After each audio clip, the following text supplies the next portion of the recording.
నమస్కారం. నా పేరు విజయ్ భాస్కర్ శర్మ. నేను ఐరిస్ ఐ కేర్లో పేషెంట్గా ఉన్నాను. నాకు నిన్న ఐ క్యాటరాక్ట్ ఆపరేషన్ జరిగింది.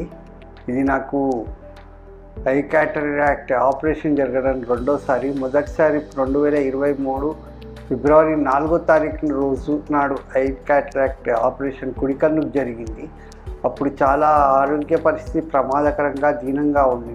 భారతదేశంలో ఏ డాక్టర్ కూడా నాకు ఆపరేషన్ చేయడానికి ముందరికి రాలేదు. వాళ్ళు ప్రభుత్వ వైద్యులు కానీ ప్రైవేటు వైద్యులు కానీ ఎవరూ నాకు ఆపరేషన్ చేయడానికి ముందుకు రాక 1 సంవత్సరం పాటు కష్టపడ్డాను.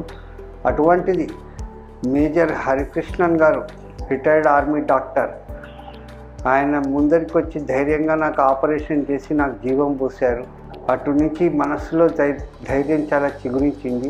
అటు తర్వాత ఈ సంవత్సరం మార్చి 4 నిన్న రెండవ కన్ను, ఎడమ కన్ను ఆపరేషన్ జరిగింది.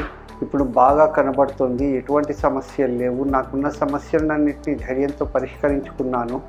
ఎన్ని విషయాలు ఎలా ఉన్నా డాక్టర్ హరికృష్ణన్ గారికి, ఐరిస్ ఐ కేర్ హాస్పిటల్ వాళ్ళకి నేను రుణపడి ఉన్నాను. వాళ్ళు సొంత మనిషిగా నన్ను చూసుకున్నారు.